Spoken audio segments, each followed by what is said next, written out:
Check Out Indonesia Healthcare Corporation Podcast.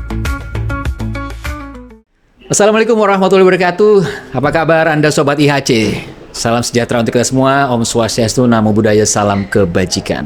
Saya Ruli Johan atau RJ menjadi host Anda di Check Up. Ini adalah podcast Indonesia Healthcare Corporation. Akan tayang 1 kali seminggu setiap Jumat lebih tepatnya. Nah, tentunya di dalam setiap episode saya akan mendatangkan 1 orang narasumber karena kita topiknya kesehatan, tentu yang nggak jauh beda dari dunia kesehatan. Hari ini kita punya topik yang sangat menarik, yaitu kesadaran dan penyakit ginjal plus hemodialisa. Nah, atau biasanya orang bilangnya HD gitu ya. Dan tamu saya pada hari ini adalah Dr. Pujiwati, spesialis penyakit dalam, konsultan ginjal dan hipertensi. Benar ya, Dok? Benar. Assalamualaikum. Waalaikumsalam warahmatullahi wabarakatuh. Ceria sekali, Dok. Berarti ginjal aman kalau gitu, Dok ya? Insya Allah aman. Dok, pertanyaan saya akan mencoba bertanya sebagai orang awam. Fungsi ginjal tuh menyaring racun kotoran yang masuk ke dalam tubuh, yang nggak kepake dibuang jadi urin. Benar begitu, Dok? Tidak. Secara mudah nih. Ya, tidak setepat itu ya. Jadi fungsi ginjal itu sangat banyak, tidak cuma itu, dan sangat vital bagi kehidupan manusia. Yaitu salah satunya seperti yang disebutkan oleh Bung RJ ya, yaitu membuang sisa-sisa metabolisme. Jadi bukan kotoran gitu, tapi ini adalah sisa metabolisme, baik dari makanan maupun obat-obat yang sudah kepake dibuang. Oke. Nah, kemudian selain itu masih banyak sekali, yaitu membuang kelebihan cairan, kemudian mengendalikan tekanan darah, karena pusat pengendali tekanan darah itu di ginjal, bukan di jantung. Kemudian juga, di ginjalnya. Di ginjal. Jadi kalau makanya kenapa konsultan ginjal dengan hipertensi, karena munculnya hipertensi atau tidak itu asalnya dari ginjal. Penyebab utamanya. Korelasinya di sana. Saya pikir tadinya tuh kalau orang awam mungkin juga ya, haknya tuh kayak hemodialisa gitu, bukan ya, Dok? Ya, hipertensi. Iya. Berarti artinya penting banget dong ginjal, Dok, karena mengatur tekanan itu tadi. Iya. Apa yang terjadi kalau ginjalnya bermasalah atau orang bilangnya gagal ginjal tuh sering banget saya dengar, Dok? Iya, makanya tidak bisa mengendalikan lagi tekanan darahnya. Karena semua misalkan badan kita sedang tinggi tensinya, ketika ginjalnya masih sehat, dia akan membuang cairan, kemudian membuang natrium, sehingga tensi kembali normal. Begitu sebaliknya, seandainya kita tensinya ngedrop, turun, maka ginjal akan mengeluarkan namanya enzim namanya renin, dan akan terjadi suatu pengaktifan dari angiotensin, sehingga menyebabkan tensinya meningkat. Jadi dari ginjal lah itu kendali tekanan darah itu. Dan ternyata masih banyak fungsi yang lain. Oke. Ya. Contohnya, Dok? Menghasilkan hormon eritropoietin. Apa itu, Dok, dalam bahasa awamnya? Hormon untuk membuat sel darah merah. Wow. Ya. Diatur sama si ginjal ini? Diatur oleh ginjal. Oke. Ya, kemudian menghasilkan enzim yang akan mengaktifkan vitamin D. Jadi vitamin D kita itu diproduksi tiap hari tapi belum aktif. Jadi harus aktif dulu oleh ginjal yang mengaktifkan. Oke, menarik sekali. Kalau tadi yang gagal ginjal itu maksudnya apa, Dok? Kalau gagal ginjal itu mungkin sekarang sudah istilah itu udah nggak dipakai ya. Jadi yang kita pakai itu adalah penyakit ginjal kronik, di mana ada 5 tahap. Mungkin yang dimaksud gagal ginjal oleh masyarakat itu adalah gagal ginjal tahap akhir mungkin ya. Jadi yang memerlukan terapi pengganti ginjal, salah satunya adalah dengan hemodialisis gitu. Wow, interesting ya, sangat menarik ya. Ini pasti banyak banget pertanyaan-pertanyaan awam yang bisa dijawab dalam episode ini ya. Sekali lagi ini adalah tentang kesadaran akan penyakit ginjal. Nah, turunannya banyak tuh yang kita akan bahas, tentang cuci darah, tadi sudah dibahas tentang istilah gagal ginjal dan seterusnya. Lalu ginjal itu ada 2 berarti, kiri dan kanan. Betul. Di tempatnya yang sama, Dok? Maksudnya tempat yang sama, satu ke sini, satu kanan. Oh, di sini tapi ya sepasang begitu? Iya, sepasang. Iya. Oh, sepasang. Jadi kalau misalnya ada satu yang bermasalah, satu lagi bisa nge-backup? Iya, betul. Jadi sebetulnya manusia itu bisa hidup dengan 1 ginjal asal sehat. Itulah kenapa ada yang namanya donor ginjal. Betul, makanya seseorang itu dibolehkan donor ginjal asal dua-duanya sehat ginjalnya. Sehingga ketika yang satu didonasikan, dia masih punya 1 untuk hidupnya gitu. Oke. Syaratnya apa kalau bisa? Oke, misalnya ada satu keluarga anaknya ginjalnya bermasalah. Orang tuanya mau donor bisa? Bisa. asal orang tuanya tidak punya penyakit kronik ya seperti diabetes mellitus, hipertensi, kemudian batu ginjal yang sudah merusak ginjal, kemudian tidak ada penyakit autoimun disease. Autoimun, oke. Ya, itu bisa. Semua kan harus diseleksi dulu sebelum seseorang dinyatakan layak untuk menjadi seorang donor ginjal. Ya. Harus diseleksi dulu secara fisik dan mental. Tidak cuma fisik, kayak gitu. Baik. Terus kalau orang sobat IHC ini ada yang bertanya, Dok, ginjal dirasa normal, dirasa sehat itu kalau apa? Secara awam nih kita merasakan, oh kalau misalnya kita rutin buang air kecil itu normal. Kalau misalnya nggak pernah ada sakit-sakit, orang bilang, itu kurang air tuh karena ginjalnya sakit-sakit. Itu tandanya. Atau gimana, Dok? Cara mengukur, oh sehat nih ginjal saya. Iya, jadi begini, memang sulit ya, penyakit ginjal kronik itu memang pada tahap 1, 2, 3 itu kadang-kadang belum ada keluhan. Jadi kadang-kadang orang merasa, oh kalau masih bisa kencing itu berarti sehat ginjal saya. Padahal belum tentu, karena bisa saja dia hanya mampu mengeluarkan air, tetapi zat-zat sisa tadi, sisa metabolisme tidak ikut terangkut. Nah itu harus waspada. Jadi kalau kita pengen tahu sehat atau tidak ginjal kita, itu ya harus pemeriksaan laboratorium, kreatinin The terutama. only way, cek Iya. dari darah atau Dari ceknya darah berapa? dan dari urin. Oh, dari urin Kemudian, juga. di situ akan terlihat berapa sisa ginjal kita.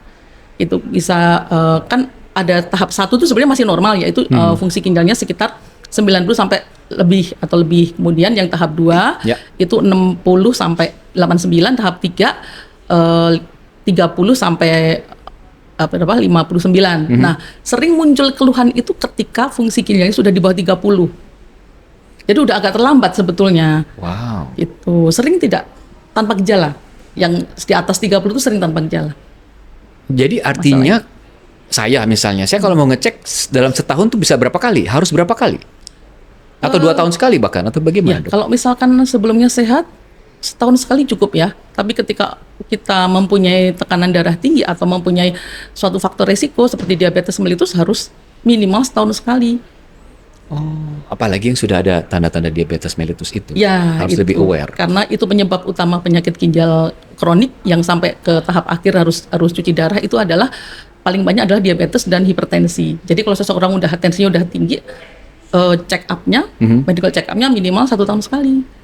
Itu. Oke, clear. Berarti yang paling mudah misalnya MCU. Ya. Saya betul. MCU, saya minta ngomong, tolong dicek ginjal saya. Kalau misalnya ada sesuatu, saya baru datang ke dokter. Ya. Gitu ya. Itu kalau tidak ada faktor risiko ya. Ya. Kalau ada faktor risiko, misalkan punya hipertensi atau diabetes, tapi fungsi ginjalnya masih relatif bagus, tetap harus kontrol ke dokter. Karena supaya tidak menyebabkan kerusakan ginjal. Oke. Dari diabetes maupun darah tinggi. Saya cuma pengen tahu pintu masuk saya untuk bisa ketemu dokter apakah lewat MCU atau saya bisa, oh saya sudah terdeteksi diabetes nih, atau saya punya gejala, oh saya langsung mau ke dokter Puji deh. Bisa begitu, Dok, ya? Bisa. Oke. Apalagi sudah Clear. tahu dirinya ada sakit gula, diabetes, langsung nggak usah MCU, nggak apa-apa, nanti dokter yang akan menentukan mana yang perlu. Oke. Gitu. Pertanyaan berikutnya, apakah sobat IHC itu aman ginjalnya? Saya akan tanya ke Dokter Puji di segmen berikutnya, apakah tren kasus penyakit ginjal ini semakin meningkat? Nah, jangan kemana-mana, kami akan segera kembali.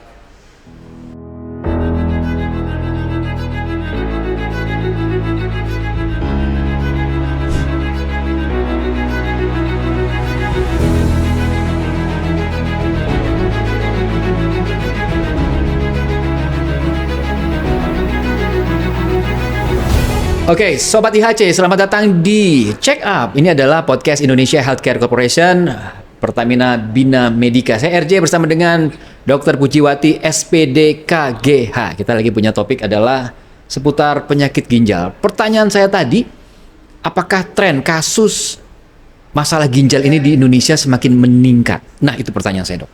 Betul sekali.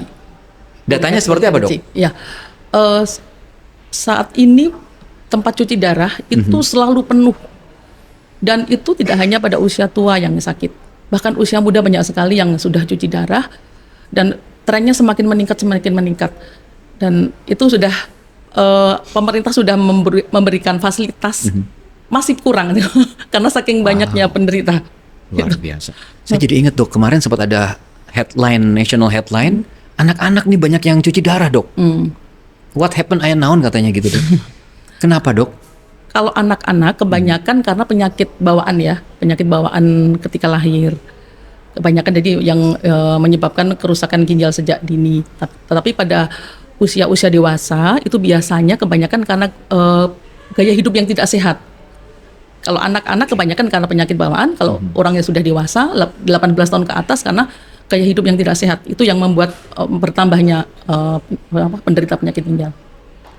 Serem juga dok ya berarti ya. Serem sekali. Oke, saya pikir itu karena pola hidup anak itu banyak makan manis, minum-minum yang soda dan seterusnya. Jadi ada faktor genetika juga turunan Betul, begitu ya. betul. Jadi ada genetik memang selalu berpengaruh ya pada setiap penyakit.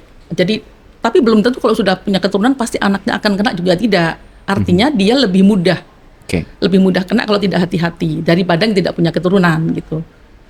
Baik dok, kita lanjut lagi. Oh, sebelum pertanyaan saya selanjutnya, saya mau bilang terima kasih dulu nih dari DOS Megastore. Ini tempatnya kita dipinjem ini luar biasa, keren banget. Dan DOS ada hadir di 6 kota di Indonesia. Gitu. Bagus ya dok ya, keren ya. Keren.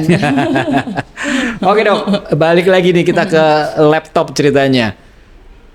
Kalau sering minum obat, pertanyaannya, kan ya mungkin bertambah usia atau ada penyakit tertentu sehingga harus konsumsi obat. Itu katanya penyebab ginjal rusak ya obat itu. Tapi kalau nggak diobatin juga ada penyakit lain. Bagaimana itu dok? Nah, itu selalu pertanyaan yang diajukan oleh para pasien saya. Oke. Sehingga banyak alasan mereka punya hipertensi, punya diabetes, tidak mau minum obat. Alasannya karena obat merusak ginjal. Nah, itu yang salah. Bung RJ, sangat salah ya. Sobat IHC, salah. Yang benar? Jadi, seperti obat-obat hipertensi, obat-obat gula, itu justru harus diminum supaya tekanan darah terkendali, kemudian gula darah terkendali sehingga tidak merusak ginjal. Nah, yang ada memang beberapa obat yang bisa merusak ginjal kalau diminum jangka panjang. Yang paling sering itu adalah obat-obat anti nyeri, obat rematik kalau orang awam bilang, obat rematik. Oke, itu yang paling sering Itu kalau- dikonsumsi. Iya, kalau dikonsumsi jangka panjang dia bisa mengganggu ginjal. Kemudian juga ada beberapa yang obat lain, beberapa golongan antibiotik, beberapa golongan anti jamur. Tapi artinya gini, gangguan ginjal itu bisa berakibat akut atau kronik. Kalau akut, dia baru minum sebentar langsung terjadi gangguan ginjal yang berat. Saya baru minum nih dok. Oke, terus dok? Tetapi ada juga yang menyebabkan gangguan kronik. Jadi dia kerusakannya pelan-pelan sampai akhirnya sampai pada tahap yang harus cuci darah baru ada keluhan. Jadi beberapa obat yang sering menyebabkan gangguan ginjal akut, tapi ini ya tidak semua mengalami. Artinya jangan takut dengan minum ini karena itu berarti jadi pada nggak minum itu, obat nih dok. Iya, berarti obat itu harus dokter yang mengendalikan, ada yang memonitor ya. Jadi jangan beli sendiri obat. Jadi ada beberapa antibiotik, mungkin nggak usah saya sebutkan ya, nanti ya. Beberapa antibiotik, beberapa obat anti asam urat, kemudian obat kemoterapi, obat imunosupresan, itu ada yang bisa menyebabkan gangguan ginjal. Dan Kalau dalam jangka panjang dikonsumsinya? ada yang bisa menyebabkan akut, dari minum berapa kali langsung bisa timbul keluhan. Wow. Ada juga yang jangka panjang. Oke. Makanya saya himbau pada masyarakat jangan suka mengobati sendiri. Seperti mungkin perlu saya jelaskan, misalkan seperti obat asam urat. Obat asam itu di satu sisi dia menurunkan asam urat supaya tidak terganggu ginjalnya. Tetapi kalau dia minumnya sembarangan dengan dosis yang dia tidak tahu bisa merusak ginjal. Contohnya minum itu obatnya salah satu. nih maksudnya ya? Iya, gitu minum ya? obatnya. Baik. Jadi Oke. semuanya harus dokter sesuai petunjuk dokter gitu ya. Oh, jadi sebetulnya obatnya tuh obat apa aja atau ada obat yang tadi dokter udah jelaskan bahwa ini obat-obat dalam menyembuhkan penyakit ini yang mesti sangat diperhatikan. Kalau obat lain nggak juga ya dok ya? Obat-obat yang kayak apa ya? Kalau saya nggak enak badan saya minum agak flu, minum obat-obat biasa gitu harian gitu nggak masalah dok Kalau ya? itu tidak apa-apa. Oh, oke. Itu juga hanya sebentar ya, dan itu memang tidak obat-obat flu seperti itu tidak bersifat toksik sekali ke ginjal. Cuman obat-obat rematik pada orang tua itu yang sering obat-obat sakit sendi, minum sendiri, dan itu kiranya bisa dibeli bebas Oke. di apotek. Itu yang harus hati-hati Hati-hati. orang tua kita. Pertanyaan selanjutnya dok, apakah melawannya atau menetralisir dengan minum air putih? Banyak minum air putih aja untuk ginjal sehat, bener nggak dok? Ya, jadi gini, ini juga harus tahu ya. Jadi minum air putih itu penting, tetapi kalau kita berlebihan juga nggak boleh. Ginjalnya kenapa memangnya? Karena pertama akan terjadi hiponatremi. Jadi terjadi pengenceran dari garam natrium kita. Jadi natriumnya jadi rendah, akibatnya terjadi bisa kalau berat bisa nggak sadar, bisa mual muntah nggak sadar. Itu yang pertama. Yang kedua, dengan kita minum berlebihan, itu ginjalnya kerja berat, kan dia harus memfiltrasi. Betul. Jadi cukuplah kita minum sesuai dengan kebutuhan kita. Yang gampang adalah berapa berat badan kita kali 30. 30 apa dok? 30 aja. Misalkan berat badan Saya taruh aja misalkan terlalu berapa? kurus dok, 80 saya sejujurnya dok. 80 kali 30 berarti 2400 cc. Itu dalam kondisi biasa. Tetapi kalau misalkan habis olahraga, terkena sengatan matahari yang panas, bisa ditambah. Itu 2400 satu hari maksudnya? Satu Saya hari. harus minum segitu? Ya. Jangan lebih, jangan kurang? Jangan berlebihan, jangan lebih, tapi kurang juga jangan. Jadi itu maksimal segitu. Cuman kalau kita minum kebutuhan 2400, kalau kita minum cuman 800 cc pasti kurang sekali. Gitu. Oh begitu. Rata-rata ngukurnya. segitu, rata-rata ya. Karena kita tahu nih sebagai awam dan juga sobat IHC akan bilang, oh minimal 1 liter saja. Enggak juga, tergantung berat enggak badan. Tergantung berat badan, tergantung aktivitas. Exactly. Betul. Berat badan kali 30 Ya. itu cc minumannya. Minuman ya. cc ya? Ya, cc. Oh begitu. Dalam 2400. kondisi biasa. Tapi kalau habis olahraga boleh nambah sekitar 300 cc. Ini saya baru tahu nih ilmu baru ya. Catat ya, sobat IHC, catat nih informasi yang bagus banget dari Dokter Puji.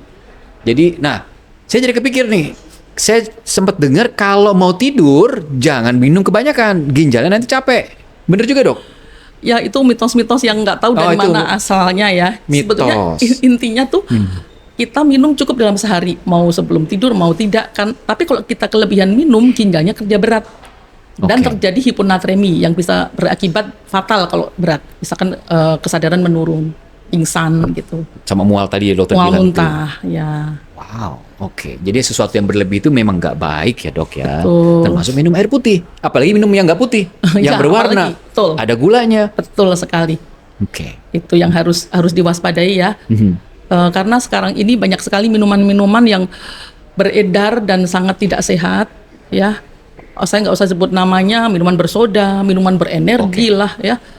Zat bergula tinggi itu sebaiknya dihindarin. Menarik sekali. Saya akan lanjut bertanya. Ada 2 nih dok. Kalau tadi soal minum sudah kita bahas. Soal makan. Apakah ada makanan tertentu yang boleh dan tidak boleh? Bagus dan tidak bagus untuk ginjal kita? Lalu yang kedua, mitos lagi kayaknya. Mitos nih paling banyak dok. Mitos fakta. Mitos atau fakta? Minum air kelapa bisa membersihkan dan mencuci ginjal. Plus kalau tadi soal makanan, apakah makan bayam berlebihan bisa bikin batu ginjal? Sesaat lagi kita akan kembali.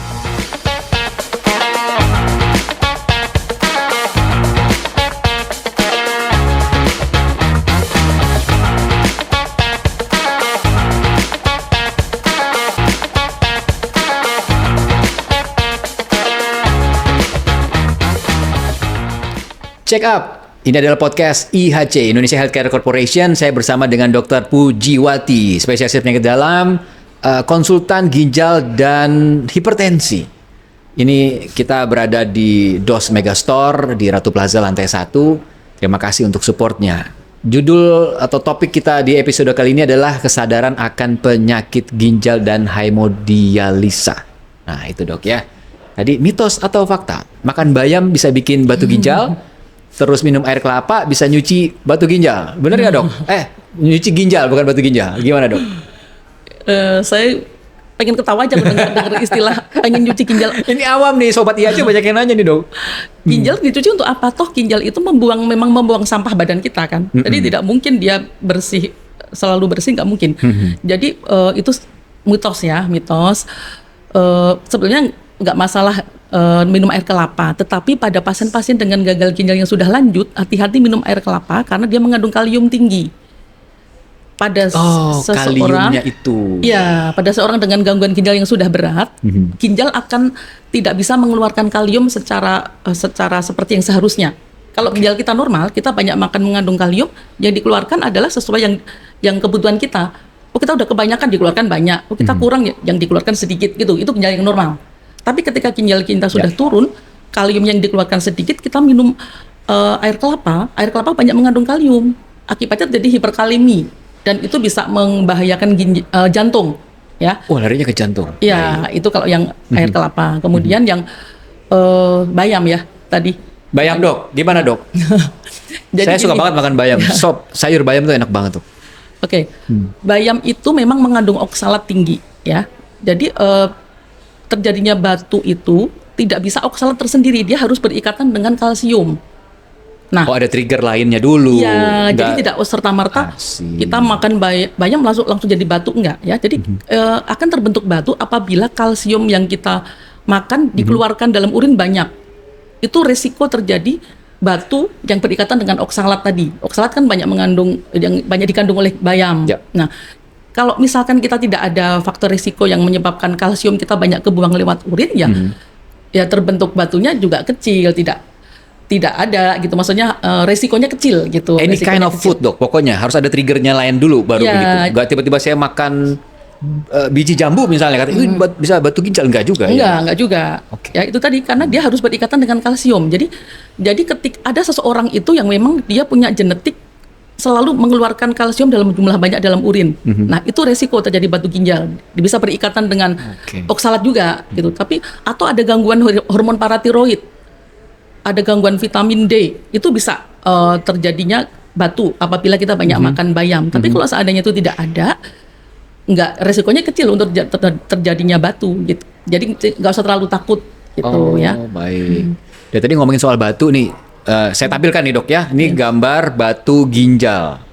Ini kalau sudah terdeteksi, terus saya datang nih ketok ruang polinya dokter di Rumah Sakit Pertamina Jaya Jakarta. Dok, saya ada batu ginjal, saya mesti diapain? Batu ginjal kan ada yang menyumbat dan ada yang tidak menyumbat. Jadi yang dilakukan tindakan apabila batu itu menyumbat saluran urin, biasanya di ureter. Kalau Oh, di salurannya. di salurannya, jadi harus dibuang karena kalau dia tidak dibuang, membuat obstruksi, akhirnya terjadi reflux, kemudian terjadi infeksi, akhirnya terjadi kerusakan ginjal, Ya. bisa permanen.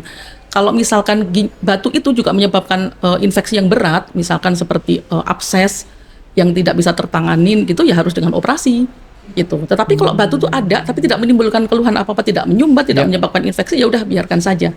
Nggak semuanya Gitu. jahat lah, tanda kutip begitu Ya, ya, Dok tidak ya? semua ada tindakan gitu. Oh, nggak semua ya. ada tindakan. Ya, ada batu, ada sesuatu sih memang ya, Dok ya, berarti begitu ya. Oke, wow, saya jadi quite surprise ya, Dok ya, bahwa mitos tadi banyak yang terbantahkan, banyak ilmu-ilmu baru tadi yang dokter juga bilang. Kalau Sobat IHC ada pertanyaan, silakan tulis di kolom komentar, nanti akan kita sambung ke Dr. Pujiwati. Dr. Pujiwati sekali lagi praktek di Rumah Sakit Pertamina Jaya Jakarta. Sudah berapa lama, Dok, di Pertamina Jaya Jakarta? Dari tahun 2012. Waduh, 2012. 2012. Luar biasa. Sekarang ke topik kita, cuci darah, Dok. Ya. HD, hemodialisa. Itu kalau ginjalnya kenapa sudah sampai ke titik itu, Dok? Dan saya punya benar-benar sekarang lagi pada saat ini saya punya sepupu 2 bulan lalu seminggu 2 kali. Sekarang baru dapat kabar dia sudah 3 kali, Dok. Kenapa bisa gitu, Dok? Ya, jadi kalau seseorang sudah harus menjalani hemodialisis berarti fungsi ginjalnya sudah di bawah 15. 15 itu artinya begini.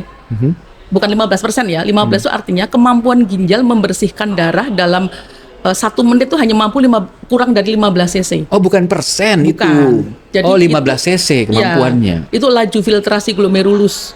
Jadi glomerulus tadi dalam menyaring darah hanya mampu kurang dari 15 cc setiap menit. Harusnya 100 atau berapa cc? Harusnya normalnya juga harusnya kan 100 atau Oh, kalau 100. misalkan di atas 60 ke atas tuh masih baik, bisa dibilang masih Oke. baik 60 ke atas. Tapi kalau udah di bawah 60 tuh sudah mulai penurunan ya. Tapi kalau yang paling berat adalah kalau di bawah 15.